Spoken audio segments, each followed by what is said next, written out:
कक्षा 12 हिंदी विषय की ये क्लास होगी। देखिए, समय सारणी का अवलोकन करें तो आज हम लोग सप्ताह का पहला दिन है और सप्ताह के पहले दिन में हम लोग पढ़ते हैं काव्य मंजरी। ये आपको भली भांति मालूम है, ठीक है।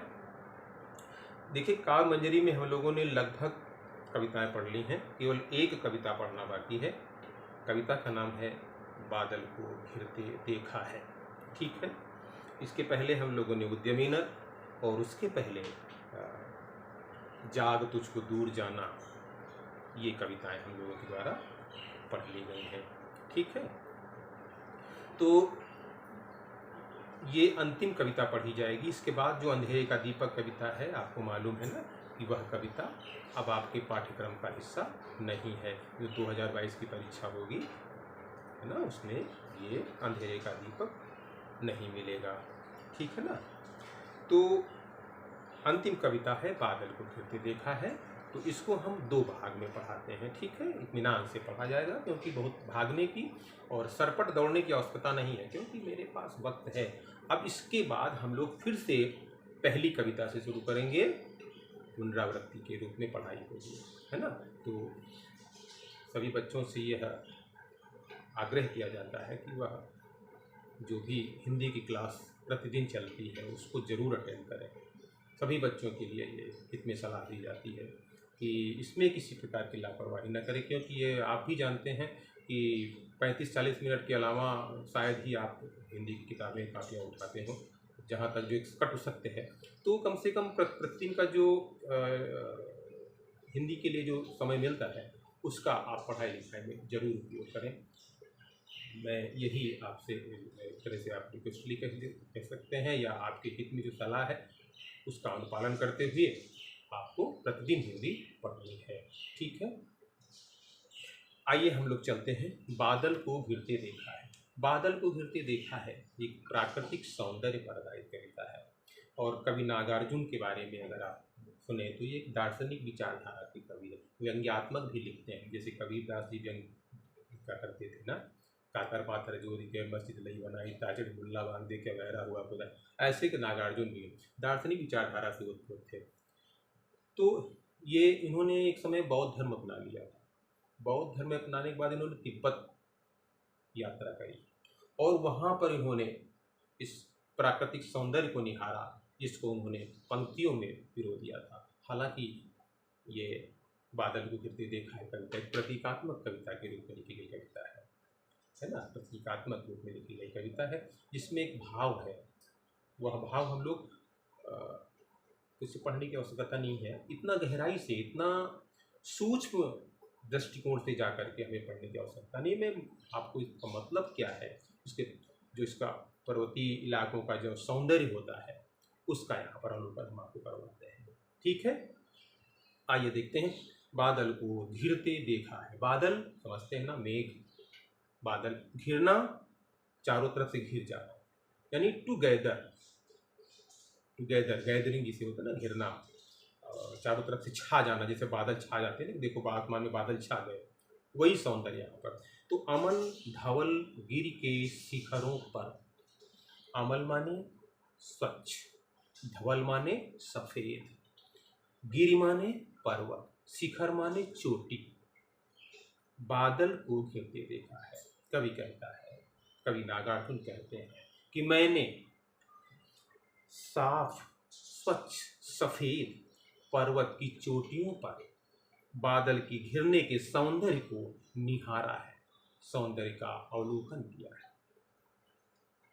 छोटे छोटे मोती जैसे उनके शीतल तुहिन कणों को मान सरोवर के उन स्वर्णिम कमलों पर गिरते देखा है।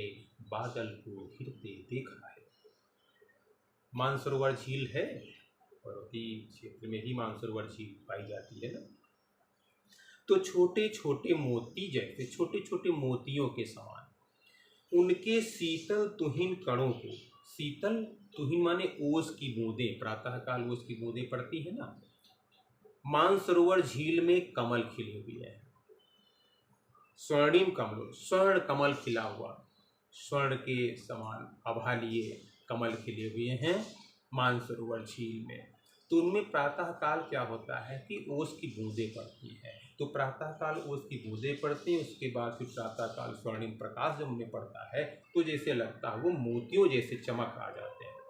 तो मोती जो है ना कि उन छोटे छोटे मोती जैसे मानसरोवर झील में खिले हुए स्वर्णिम कमलों पर पड़ी हुई ओस की बूंदें प्रातःकाल जब सूर्य का रोशनी का स्पर्श पाती हैं तो मानो वह मोतियों के समान खूबसूरत दिखाई पड़ती हैं। तो उस सौंदर्य को भी कवि ने अपनी आंखों से देखा है बात समझ में।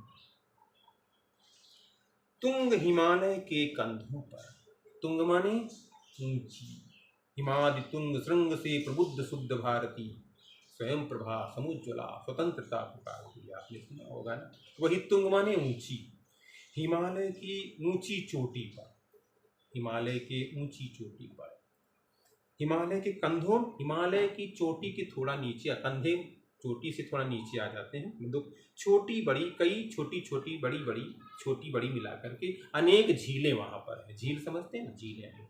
उनके श्यामल नील सलिल में, उनके श्याम रंग ले हुए नीले पानी में, श्यामल और नीले पानी में, सलिल माने पानी में, समतल देशों से आकर, समतल माने मैदानी इलाकों से, मैदानी इलाकों से भागकर आए हुए, पावस की उमस से आकुल, पावस माने गर्मी की ऋतु से, उमस माने ताप, तपिश, गर्मी की तपिश से व्याकुल होकर के तिक्त मधुर बिस्तंतु, तीखे और मीठे, बिस्तंतु कहते हैं कमलनाल, हो ना, कमलनाल की डंडी, कमलनाल के रेशे, कमलनाल होती है ना कमलनाल, उसके रेशे उसको खाते हैं, वो उन्हें बहुत स्वादिष्ट लगता है। खोजते हंसों को तिरते देखा है। हंस जो गर्मी जब पड़ती है, पावस ऋतु जब आती है, समतल देशों में मैदानी इलाकों से ये हंस वहाँ से भाग आते हैं, मानसरोवर झील पहुँच जाते हैं और मानसरोवर झील में बिस्तंतु खोजते हैं, खाते हैं और वहीं पर विहरण करते हैं ना, उसी में तैरते रहते हैं। और उस हंसों को तैरते हुए देख करके कवि को बड़ी ही खूबसूरती का अनुभव होता है। उसके सौंदर्य को देख करके कवि का तन मन पुलकित हो जाता है ना। ठीक है, आगे देखते हैं, तीसरा आगे क्या पढ़ते हैं। ऋतु बसंत का सुप्रभात था। बसंत ऋतु है, सुंदर प्रभात है। बसंत ऋतु ऋतुओं की रानी कहा जाता है, ऋतुराज कहा जाता है। ऋतुओं के काल में वैसे भी प्रकृति का सौंदर्य अनूठा हो जाता है। तो बसंत ऋतु का प्रातः काल था, मंद मंद था, धीरे धीरे वायु प्रवाहित हो रही थी, धीरे धीरे हवा बह रही थी। बालारुण की मृदु किरणें थी। बालारुण प्रातः काल जब जो सूरज निकलता है उसे बाल अरुण कहते हैं। अरुण माने लाल है, मृदु माने कोमल किरणें। प्रातः काल जब सूरज का सूर्योदय होता है तो जो उसकी किरणें पड़ती हैं वो मृदुल होती हैं, मृदुल किरणें थीं। अगल बगल स्वर्णिम शिखर थे, आसपास जो चोटियाँ थी, पर्वत की चोटियाँ थी, वो स्वर्णिम दिख रही थी, क्योंकि प्रातः काल जब ओस की बूंदें छा जाती हैं, उसमें प्रकाश पड़ता है तो सुनहले दिखाई पड़ते हैं। सुनहले पर्वत शिखर थे, एक दूसरे से विरहित हो, एक दूसरे से अलग होकर, एक दूसरे से जुदा होकर के, अलग होकर, दूर रह करके, अलग अलग रहकर ही जिनको सारी रात बितानी होती है, जिनको अलग रह करके ही पूरी रात बिताना पड़ता था, वो रात में मिल नहीं सकते थे, उन्हें अलग ही रहना पड़ेगा। निशा काल से चिर अभिशापित, जो चिरकाल से अभिशापित हैं, उन्हें अभिशाप दिया गया था, वो श्रापित हैं कि निशा काल मतलब वो रात्रि के समय एक दूसरे से नहीं मिलेंगे।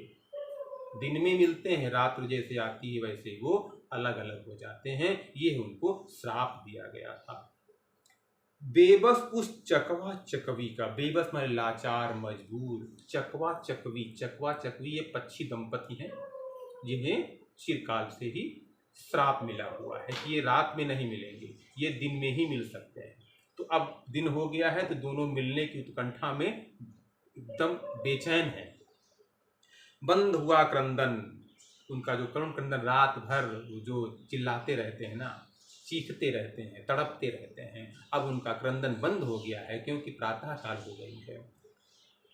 फिर उनमें उस महान सरोवर के तीरे, उस